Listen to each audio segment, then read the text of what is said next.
Yo, this is my second vlog na papasok sa school as a transferee student. As usual, di ba, makikita mo naman, di pa nakakarating sa school, mukha ng haggard, di ba? Laki ng tigyawat eh. Ayan, nasa bahay na naman tayo, paulit-ulit na lang.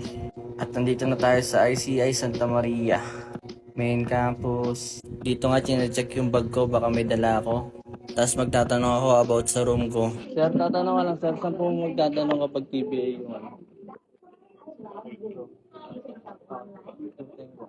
So sabi nga ng guard, sabi punta daw ako sa faculty para magtanong. Ayun nga, nagtap ako ng ID dyan.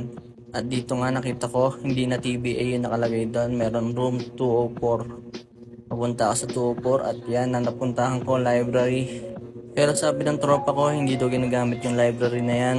Kaya bumalik ulit ako sa taas para tignan. Ayan, OB204 talaga. Book 1. Eh, nagtanong na ako dito sa bantay.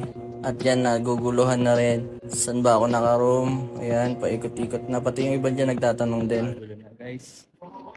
Halo-halo na sila. Nag-aagawan sa mga room. Okay mo, pakak.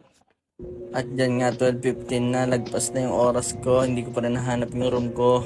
Hirap talaga kapag hindi kasali sa GC. Isa lang kasi subject ko sa kanila kaya hindi ko pa sila makakilala. First meet ko sa kanila. Punta daw ako 201, sabi ng bantay. Ay mo, na pa rin ibang course yun nandun niya. Ibang course, ano ako? Papalit na. Kasi dito, 204 ako eh. At yan na nga, tinulungan na ako ng faculty. Bumaba na yung isa sa kanila, assistant ata nila. Tapos ayun, nagkagulo-gulo pala talaga sa mga rooms. Pati yung mga klase ko, nandyan na pala pero sa ibang room pumunta. Bali 201 talaga kami, yung may ibang course. Tsaka dito, yung dito. Bali kuya, ayusin ko to ngayon kasi naghihintay din po ako kay Miracle. Pero as of now po, ang sabi ko talaga si Miracle. At finally, nakita ko na yung mga klase ko. Ayun nga pala sila. Tapos punta na kami sa 201. At ayan, nandito na kami sa room. Magkakilala na talaga sila. Ako lang yung naiiba. At ayan, diretso uwian na nga. Tapos na agad yung klase kasi introduce lang naman. Ayan, tignan mo, napakainit oh. Buti na lang may payong ako. Sasabihin ko naman sa inyo kung ano yung ginawa doon. Ayun na nga, pauwi na ako. Sobrang init. So ayun ang ginawa lang namin doon, nag-introduce yourself. Introduce yourself. Tapos nagpasali na rin ako sa GC. May GC na ako. Hindi na ako maliligaw. At dito nga natapikul ako kaya tamang pagpag ako ng paa ko. At dito papunta na ako sa terminal pa uwi.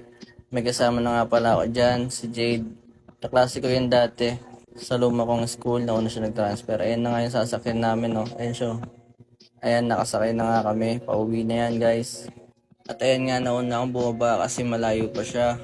At maglalakad na naman ako sa initan, napakahaba. Aray mo.